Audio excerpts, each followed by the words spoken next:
നമസ്കാരം, ഞാൻ കൃപ എലിസബത്ത് സന്തോഷ്. ഞാനൊരു സ്പീച്ച് ലാംഗ്വേജ് പത്തോളജിസ്റ്റ് ആണ്. സ്ക്രീൻ ടൈം കുഞ്ഞുങ്ങളുടെ സംസാര ഭാഷാ വികാസത്തെ ബാധിക്കുന്നുണ്ടോ, ഉണ്ടെങ്കിൽ എങ്ങനെ എന്ന വിഷയത്തെക്കുറിച്ചാണ് നമ്മൾ ഇന്ന് സംസാരിക്കുന്നത്. സ്ക്രീൻ ടൈം എന്നതുകൊണ്ട് എന്താണ് ഉദ്ദേശിക്കുന്നത്? മൊബൈൽ, TV, ലാപ്ടോപ്പ്, ടാബ്ലറ്റ് എന്നിങ്ങനെയുള്ള ഗാഡ്ജറ്റ്സുമായിട്ട് കുഞ്ഞുങ്ങൾ സ്പെൻഡ് ചെയ്യുന്ന ടൈം, അല്ലെങ്കിൽ ഇതിനോടൊക്കെ കുഞ്ഞുങ്ങൾ എക്സ്പോസ്ഡ് ആവുന്ന സമയത്തെയാണ് നമ്മൾ സ്ക്രീൻ ടൈം എന്നതുകൊണ്ട് ഉദ്ദേശിക്കുന്നത്. സ്ക്രീൻ ടൈം കുഞ്ഞുങ്ങളുടെ സംസാര ഭാഷാ വികാസത്തെ ബാധിക്കുന്നുണ്ട്, അവരുടെ സ്പീച്ച് ആൻഡ് ലാംഗ്വേജ് ഡെവലപ്മെന്റിനെ ഹിൻഡർ ചെയ്യുന്ന തരത്തിൽ സ്ക്രീൻ ടൈം ഇന്റർഫിയർ ചെയ്യുന്നുണ്ടോ എന്നുള്ളതാണ് ചോദ്യം. ഉണ്ട് എന്നത് തന്നെയാണ് ഉത്തരം. നമ്മുടെ കുഞ്ഞുങ്ങള് ഇപ്പൊ പലപ്പോഴും അധിക സമയവും ഇത്തരത്തിലുള്ള സ്ക്രീൻസുമായിട്ട് സമയം സ്പെൻഡ് ചെയ്യുന്നു, അല്ലെങ്കിൽ അവര് സ്ക്രീൻസിനോട് വളരെയധികം എക്സ്പോസ്ഡ് ആവുന്നുണ്ട്. അപ്പോൾ എന്തൊക്കെ തരത്തിലുള്ള ബുദ്ധിമുട്ടുകളാണ് കുഞ്ഞുങ്ങളിൽ നമ്മൾ കണ്ടുവരാറുള്ളത് എന്ന് വെച്ചാൽ, അവര് ഒരു സ്ഥലത്ത് നിശ്ചലമായി ഇരുന്ന് TV-യിലോ മൊബൈലിലോ മറ്റോ നടക്കുന്ന കാര്യങ്ങൾ കണ്ടുകൊണ്ടിരിക്കുകയാണ്. അപ്പൊ അവര് ചുറ്റുമുള്ള പലതും അറിയാതെ പോകുന്നു, അവരുടെ സറൗണ്ടിങ്സിനെ അവര് ശരിയായ രീതിയിൽ എക്സ്പ്ലോർ ചെയ്യുന്നില്ല എന്നുള്ള ഒരു ബുദ്ധിമുട്ട് നമ്മൾ കുഞ്ഞുങ്ങളിൽ കാണുന്നുണ്ട്.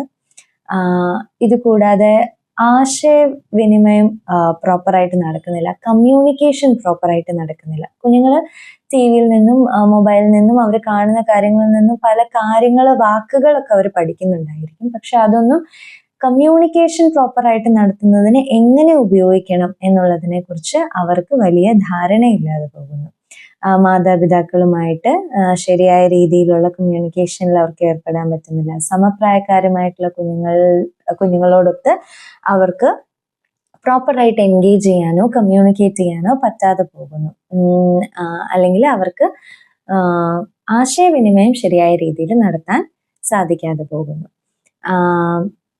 സ്ക്രീനുമായി അധികം എക്സ്പോസ്ഡ് ആവുന്ന കുഞ്ഞുങ്ങളിൽ നമ്മൾ സംസാര ഭാഷാ വികാസം തന്നെ വളരെ താമസിച്ച് നടക്കുന്നതായിട്ടും കാണാറുണ്ട്. അവരുടെ speech and language development delayed ആയിട്ട് നടക്കുന്നതായിട്ട് നമ്മൾ കാണാറുണ്ട്. അതുകൂടാതെ മറ്റ് ബുദ്ധിമുട്ടുകൾ എന്ന് പറയുന്നത്, ഇവരിൽ അധികം വാശിയും ദേഷ്യവും ഒക്കെ കൂടുതലായിരിക്കും. ഫൈൻ മോട്ടോർ സ്കിൽസ്, അതായത് ഒരു പെൻസിലോ പേനയോ എങ്ങനെ പിടിക്കുക, കത്രിക ഉപയോഗിച്ച് ശരിയായി വെട്ടാൻ അറിയാതിരിക്കുക, ബട്ടൺ ഇടുക, സിബ് ഇടുക, അങ്ങനെയുള്ള ഫൈൻ മോട്ടോർ സ്കിൽസ് അവരിൽ അഫക്റ്റഡ് ആയതായിട്ട് നമ്മൾ കാണാറുണ്ട്. അപ്പോൾ കുഞ്ഞുങ്ങൾക്ക് സ്ക്രീൻ കൊടുക്കാൻ പാടില്ലേ? കൊടുക്കാൻ പാടുണ്ടെങ്കിൽ അത് ഏത് പ്രായം മുതലാണ്? 1.5 വയസ്സിന് താഴെയുള്ള കുഞ്ഞുങ്ങൾക്ക് സ്ട്രിക്ട്ലി 0 സ്ക്രീൻ ടൈം.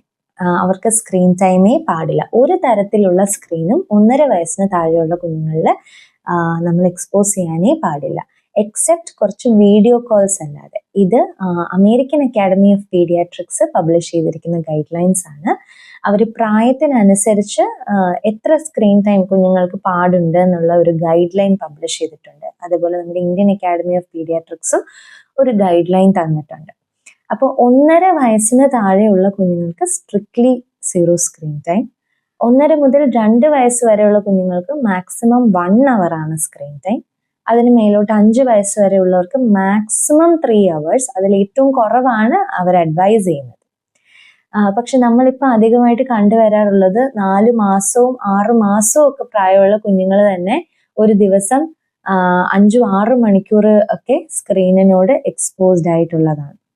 അപ്പോൾ ഇതിപ്പോൾ ഒരു വളരെ ഹോട്ട് ടോപ്പിക് ആയതുകൊണ്ട് തന്നെ ഇതേ സംബന്ധിച്ച് ധാരാളം പഠനങ്ങൾ നടക്കുന്നുണ്ട്. സ്ക്രീൻ ടൈം എങ്ങനെയാണ് കുഞ്ഞുങ്ങളുടെ ഓവറോൾ ഡെവലപ്മെന്റിനെ എഫക്ട് ചെയ്യുന്നത്, അവരുടെ മോട്ടോർ ഡെവലപ്മെന്റിനെ, കോഗ്നിറ്റീവ് ഡെവലപ്മെന്റിനെ, ബിഹേവിയറൽ ഡെവലപ്മെന്റിനെ, സ്പീച്ച് ആൻഡ് ലാംഗ്വേജ് ഡെവലപ്മെന്റിനെ ഒക്കെ എങ്ങനെ എഫക്ട് ചെയ്യുന്നു എന്നുള്ളതിനെ പറ്റി ധാരാളം പഠനങ്ങൾ നടക്കുന്നുണ്ട്. അപ്പം സ്ക്രീൻ ഒരു നെഗറ്റീവ് ഇമ്പാക്റ്റ് ഉള്ളതായിട്ടാണ് നമുക്ക് ഈ പഠനങ്ങളിൽ നിന്നെല്ലാം അറിയാനായിട്ട് സാധിക്കുന്നത്. തലച്ചോറിന്റെ തന്നെ വികാസത്തെ സ്ക്രീൻ നെഗറ്റീവായ രീതിയിൽ ഇമ്പാക്റ്റ് ചെയ്യുന്നുണ്ട്. ബ്രെയിൻ ഡെവലപ്മെന്റിൽ തന്നെ വ്യത്യാസങ്ങൾ നമ്മൾ കാണുന്നുണ്ട്. പക്ഷെ സ്ക്രീനിന് എക്സ്പോസ്ഡ് ആവുന്ന എല്ലാ കുഞ്ഞുങ്ങളിലും ഇതൊരു പക്ഷെ കണ്ടുവരണം എന്നില്ല. പക്ഷെ അതുകൊണ്ട് തന്നെ ആ കുട്ടിയിൽ കണ്ടില്ലല്ലോ, ആ കുട്ടി സ്ക്രീൻ കണ്ടതാണല്ലോ, പക്ഷെ ആ കുട്ടിക്ക് കുഴപ്പമില്ലല്ലോ എന്നുള്ളത് വെച്ചിട്ട് സ്ക്രീൻ കാണിക്കാനുള്ള ഒരു എക്സ്ക്യൂസ് അതാവുന്നില്ല. ചില കുഞ്ഞുങ്ങളിൽ മറ്റ് എൻവയോൺമെന്റൽ ഫാക്ടേഴ്സ് ഈ സ്ക്രീൻ ടൈം കൊണ്ടുണ്ടാകുന്ന പാർശ്വഫലങ്ങളെ ഓവർകം ചെയ്യാവുന്ന രീതിയിൽ ആ കുഞ്ഞിന് ഫേവറബിൾ ആവുമ്പോഴാണ് ഒരുപക്ഷെ സ്ക്രീൻ കൊണ്ടുള്ള നെഗറ്റീവ് എഫക്ട്സ് അധികം നമ്മൾ കാണാതെ വരുന്നത്. അപ്പൊ നമുക്ക് ആസ് പേരൻസ് നമ്മൾ എന്താണ് ചെയ്യുന്നത്? കാരണം നമ്മളും ഇപ്പോൾ ഇതൊന്നും ഒഴിവാക്കാൻ പറ്റാത്തൊരു സാഹചര്യത്തിൽ കൂടെ കടന്നു പോകുന്നവരാണ്. അപ്പോൾ നമ്മളിത് ഇതിനൊക്കെ ഒരു ഗൈഡ് ലൈൻ ഉണ്ടെന്നും ഇത് ഒരു ശരിയായ പ്രാക്ടീസ് അല്ല എന്നും അറിഞ്ഞു വെക്കുക എന്നുള്ളതാണ് ആദ്യത്തെ സ്റ്റെപ്പ്. പിന്നെ 0 സ്ക്രീൻ ടൈം എന്നുള്ളത് 1.5 വയസ്സിലേക്ക് സ്ട്രിക്ട്ലി അങ്ങനെയാണ്. അപ്പോൾ അതിന് മേലോട്ടുള്ളത് എത്രത്തോളം അത് പ്രാക്ടിക്കൽ ആക്കാൻ പറ്റുമോ, അതിന് എന്തൊക്കെ മാർഗങ്ങൾ നമുക്ക് സ്വീകരിക്കാൻ പറ്റുമോ അതെല്ലാം നമ്മൾ ചെയ്യുക. നമ്മളും അധികം സ്ക്രീൻ ഉപയോഗിക്കുന്നത് കുഞ്ഞുങ്ങൾ കാണാൻ ഇടവരാതിരിക്കുക.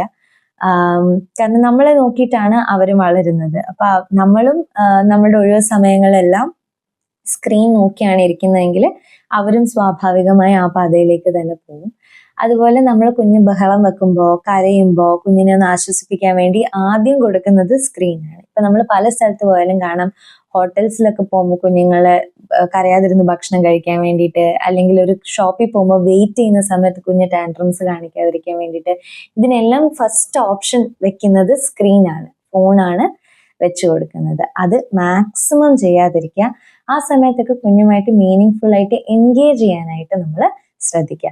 ഭക്ഷണം കഴിക്കുന്ന സമയത്തൊക്കെ കുഞ്ഞ് സ്ക്രീൻ കണ്ടുകൊണ്ടിരിക്കുകയാണെങ്കിൽ കുഞ്ഞ് എന്താ കഴിക്കുന്നതെന്ന് പോലും കുഞ്ഞ് ആക്റ്റീവായിട്ട് അറിയുന്നുണ്ടാവില്ല. അതുപോലെ നമ്മുടെ ബെഡ്റൂമിലൊന്നും അധികം TV, ഫോണൊന്നും ഉപയോഗിക്കാതിരിക്കുക. നമ്മളും ഉറങ്ങുന്നതിന് മുമ്പ് 2 മണിക്കൂറിന് മുന്നേ ഇതിൻ്റെയൊക്കെ ഉപയോഗം മാക്സിമം നിർത്തിവെച്ചിട്ട് ഉറങ്ങുക. അപ്പം നമുക്ക് കിട്ടുന്ന സമയം കുഞ്ഞുമായിട്ട് മറ്റ് ആക്ടിവിറ്റീസിലൂടെ എൻഗേജ് ചെയ്യാനായിട്ട് ശ്രദ്ധിക്കുക. ഇനി നമ്മൾ സ്ക്രീൻ കുഞ്ഞിനെ കാണിക്കുകയാണെങ്കിൽ തന്നെ നമ്മളും ആ കണ്ടന്റിനെ കുറിച്ച് അറിഞ്ഞിരിക്കണം. അത് സൂപ്പർവൈസ്ഡ് ആയിരിക്കണം.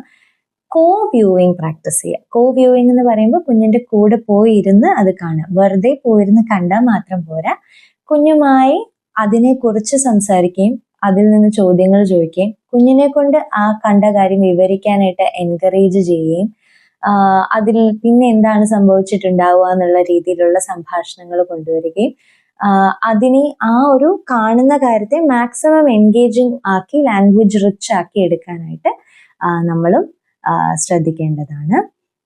പിന്നെ കുഞ്ഞ് കാണുന്ന കോണ്ടന്റിനെ കുറിച്ച് സ്വയം വിലയിരുത്താനും നമുക്ക് കുഞ്ഞുങ്ങളെ എൻകറേജ് ചെയ്യും.